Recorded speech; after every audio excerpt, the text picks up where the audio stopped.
शाइस्ता अपनी कहानी सुनाते हुए रो पड़ी। वो अपने भाई को कोई दोष नहीं दे रही थी। ये 10 से 15 मिनट की कहानी नहीं है। ये 32 साल का वो तकलीफ-दह सफ़र है जो शाइस्ता ने अकेले गुज़ारा। उसके साथ क्या कुछ हुआ, ये आपने सुनने के बाद कमेंट में अपनी राय ज़रूर देनी है। अस्सलाम वालेकुम दोस्तों, क्या हाल है? मैं हूँ आपके साथ अदनान और आज मैं आपको जो कहानी सुनाने जा रहा हूँ ये शाइस्ता की है। शाइस्ता और उसका एक भाई था, एक वालिद था। वालिद जो थे वो पटवारी थे और एक गाँव के अंदर रहते थे। उनके वालिद की 7 मुरब्बे ज़मीन थी, 7 मुरब्बे ज़मीन, शहर के अंदर 2-3 घर, अच्छी ज़िंदगी थी। शाइस्ता कहती कि मैंने अपनी माँ को कभी नहीं देखा था, लेकिन मेरे लिए मेरा भाई और मेरा बाप ही मेरी माँ थी।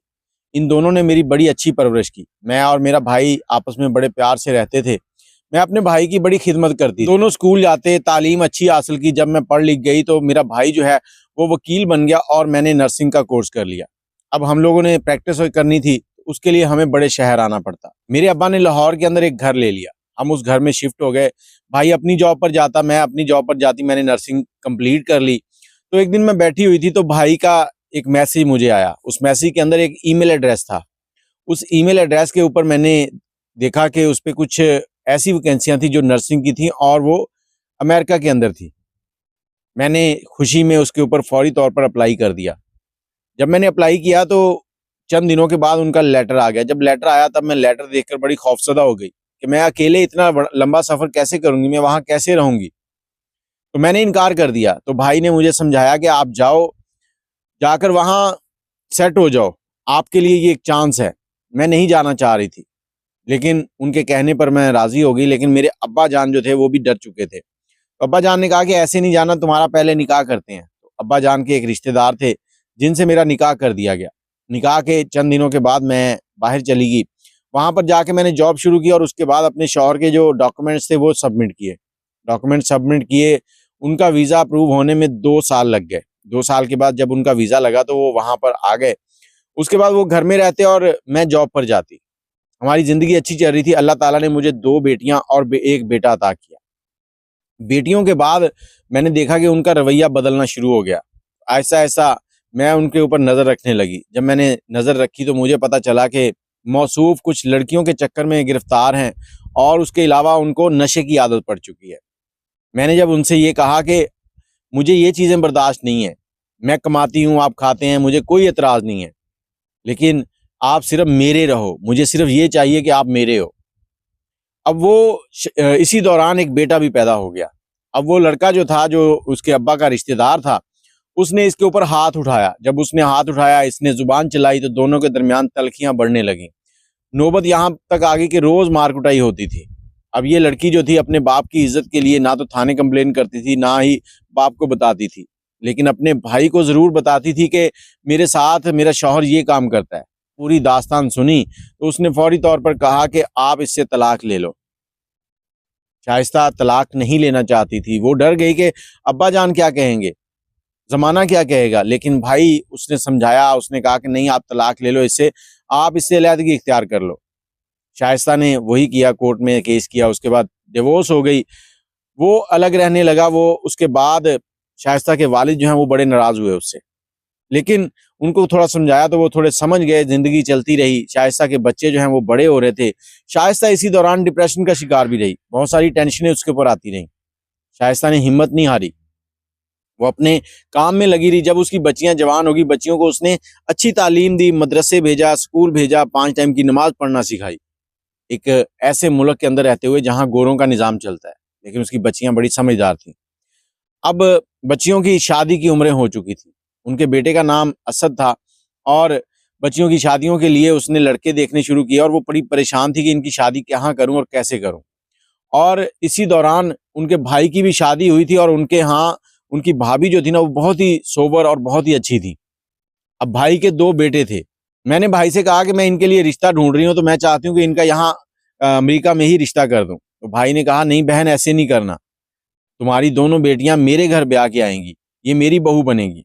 तो मैं बड़ी खुश हुई क्योंकि अंदर ही अंदर मैं भी कहीं ना कहीं चाहती थी कि मेरी बेटियां मेरे भाई के घर जाएं, मेरे भतीजे जो हैं वो मेरे दामाद बने। तो मैंने हाँ कर दी।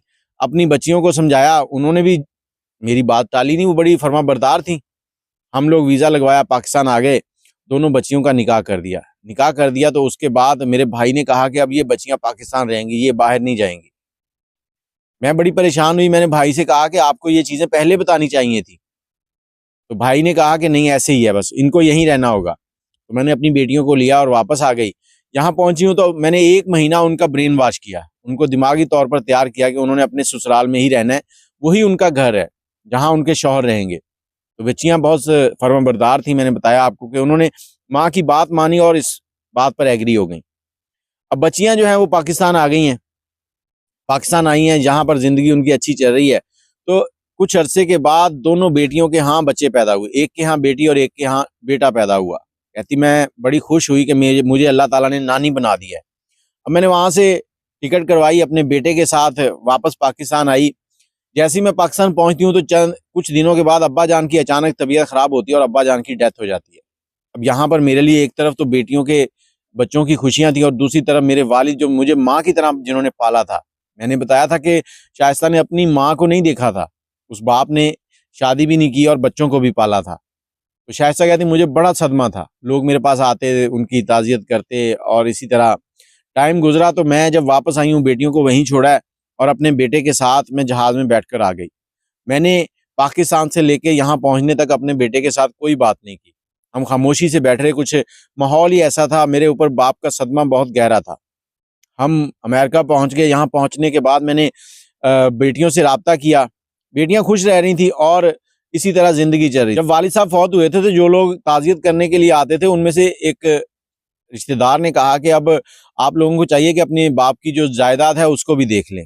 तो मैंने उनसे कहा कि कोई बात नहीं, भाई है ना, वो देख लेंगे। तो इतनी बात हुई थी। उसके बाद टाइम गुजरा, 1 साल का अरसा गुजरने के बाद मुझे भाई की कॉल आई। भाई ने कहा कि ये जो ज़मीन है इसको भी देख लें, कागज़ात रेडी हैं, तो आप आ जाएँ, कुछ सिग्नेचर वगैरह करने हैं। अब जब मैं और मेरा बेटा वहाँ से निकले हैं तो हम बड़े खुशी-खुशी पाकिस्तान आ रहे थे। मेरा बेटा रास्ते में पूछ रहा था कि माँ ये घर, जायदाद ये क्या चीज़ें होती हैं? मैं उसे समझा रही थी, तो उसने कहा फिर हमें इन चीज़ों की तरफ फ़ोकस नहीं करना चाहिए, हमें अपनी खुशियों की तरफ फ़ोकस करना चाहिए। तो मैंने उसे कहा कि बेटा ये तो वो तालीम है जो मैंने तुम्हें दी हुई है। तो वो मुस्कुराया, लेकिन वो अपने अंदर ही अंदर कुछ ना कुछ मुझे बताना चाह रहा था कि मुझे वो जायदाद नहीं लेनी चाहिए, मुझे उसे छोड़ देना चाहिए। लेकिन मैं नहीं समझी। जब हम पाकिस्तान आए हैं तो मैंने देखा कि मेरी भाभी का और मेरे भाई का रवैया जो है वो बदल चुका था। वो कुछ रूड-रूड से नज़र आ रहे थे। मैंने अपने बेटे से कहा कि ये इस तरह से क्यों है? बेटे ने कहा कोई बात नहीं है, आपको वैसे ही लग रहा है। तो मेरी बेटियाँ भी कुछ खामोश-खामोश थीं, जैसे अंदर ही अंदर वो कुछ कहना चाहती हैं लेकिन कह नहीं रही। मैंने उनको भी टटोला, लेकिन उन्होंने भी कोई बात नहीं की।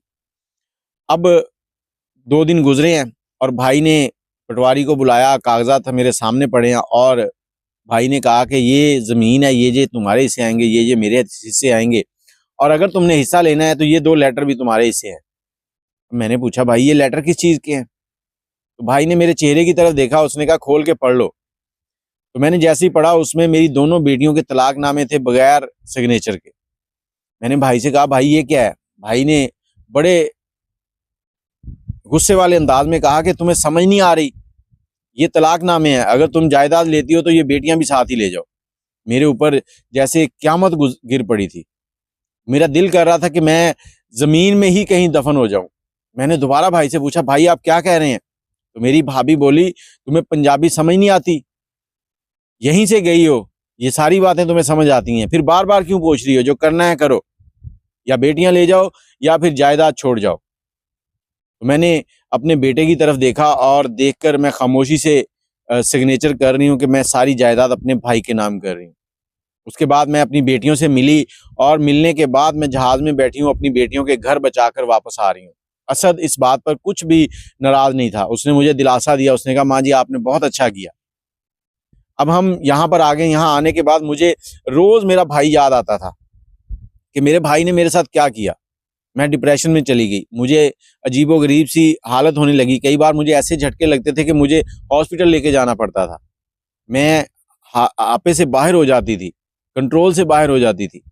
मुझे अमेरिका आए हुए तकरीबन 8 महीने गुजर चुके थे, तो मैंने एक दिन बेटे से कहा कि टिकट्स करवाओ, मेरा दिल कर रहा है कि बेटियों से मिल के आऊँ।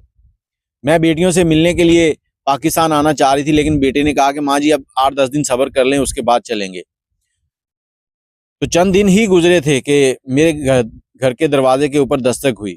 मेरे घर के दरवाजे पर दस्तक हुई, मैंने दरवाज़ा खोला तो मेरी दोनों बेटियां अपने बच्चों के साथ मेरे सामने खड़ी हैं और मेरा बेटा उनके पीछे खड़ा है। मैंने उनसे कहा कि बड़ी अचानक आ गई हो, सरप्राइज़ दे दिया, मेरे दामाद नहीं आए, जबकि मैं जानती थी कि उनका तो वीज़ा ही नहीं लगा हुआ, वो कैसे आ सकते हैं। तो मैं बड़ी खुश हुई, लेकिन वो खामोश थीं, उन्होंने कुछ नहीं बोला। तो पीछे से असद ने कहा, माँ जी आप अंदर हो, अंदर बहनों को गुजरने तो दें। वो अंदर आईं, बैठी और असद ने मेरे पास आके मेरा हाथ थामा और कहा, माँ जी आप यहाँ अब यहीं रहेंगी, ये वापस नहीं जाएंगी। उसके इतने अल्फाज थे कि शाइस्ता कहती कि मैं ना रो पाई ना हंस पाई, मेरी आंखों से आंसू जो हैं वो ऐसे गिर रहे थे जैसे कोई चश्मा निकल आया है कि मेरे भाई ने मेरे साथ ये क्या कर दिया। मैंने तो अपनी जिंदगी के जो भी मेरे बाप की विरासत थी सब कुछ उसको दे दिया, उसके लिए हमेशा दुआएं की। मेरा भाई ऐसा नहीं हो सकता, मुझे यकीन ही नहीं आ रहा था। तो मैंने उनसे कहा कि आपके भाई ने तो बड़ी बेगैरती की है। वो फौरन बोली, अदनान भाई ऐसे ना कहें, मेरा भाई ऐसा नहीं है, न जाने उसने किस मजबूरी में किया है ये, किसने उसके कान भर दिए जो ऐसा उसने कर दिया है। मेरी बेटियां बड़ी सोबर थीं, उसका सारा कहना मानती थी, इन्होंने कभी अपने शौहरों के सामने जुबान नहीं चलाई, कभी उनके सामने इनकार नहीं किया किसी चीज से। लेकिन अब मुझे लगता है कि मेरे भाई ने मुझे बाहर भेजा, मेरे तलाक दिलवाई, ये सारे जो मामला थे ये सारा उसका प्लान था। एक ऐसा प्लान जो उसने बचपन से सोच रखा था कि कैसे मुझे मक्खन में से बाल की तरह निकालना है। आज मुझे मक्खन में से बाल की तरह तो शायद निकाल ही देता, लेकिन जो जुल्म उसने मेरी बेटियों के ऊपर किया है वो बहुत बड़ा है। मेरी बेटियां आगे जिंदगी में कैसे सरवाइव करेंगी। मैंने अपनी जिंदगी बगैर शौहर के गुजार दी। मेरे वालिद का जो फैसला था वो मुझे इस नहज तक ले आया कि मुझे तलाक लेनी पड़ी। आज मेरे फैसले ने मेरी बेटियों की जिंदगी खराब कर दी है। मैंने अपनी बेटियों से कहा कि आगे की जिंदगी तुम्हारी है, तुम्हारा जैसे दिल करे वैसे तुमने रहना है। मैं तुमसे नहीं कहूंगी कि तुम दोबारा शादी करो, अगर तुम्हारा दिल करे तो शादी कर लेना, अगर नहीं करे तो ना करना। फिर शाइस्ता ने बड़ी धीमी आवाज में कहा कि मेरा भाई मुझे आज भी जान से प्यारा है, वो मेरी जान भी मांगता तो मैं दे देती थी, लेकिन उसने ये मेरे साथ अच्छा नहीं किया, मेरी रूह को तकलीफ दी है उसने। लेकिन आज भी जब मैं सोती हूँ मेरा भाई मेरे ख्वाबों में आता है। अल्लाह पाक उसको लंबी जिंदगी दे, सेहत दे। ये कहते हुए वो रो पड़ी। अल्लाह पाक उसके बच्चों को सलामत रखे। तो मैं आपको ये कहानी क्यों सुना रहा हूँ, ये कहानी उसने इसलिए सुनाई कि ताकि आपके सामने आए, आप लोगों को कुछ समझ आए, आप लोग अपने अच्छे बुरे का फैसला कर सकें कि एक ही पेट से पैदा हुए बच्चे भी एक दूसरे के नहीं बनते। एक ही माँ के बेटे थे ना दोनों बहन भाई। भाई ने अपने बच्चों को जमीन जायदाद दिलवा दी उससे और बच्चियों को तलाकें दे दी। क्या यही उसका प्लान था? क्या उस भाई को आराम से नींद आ जाती होगी? क्या वो भाई सुकून से सो पाता होगा? क्या उस जायदाद में से जो निवाला घर में आता होगा वो खा पाता होगा? बच्चियों को उनका हिस्सा देने की आदत डालें, नहीं तो क़यामत के दिन वो बच्ची होगी और आपका गिरेबान होगा।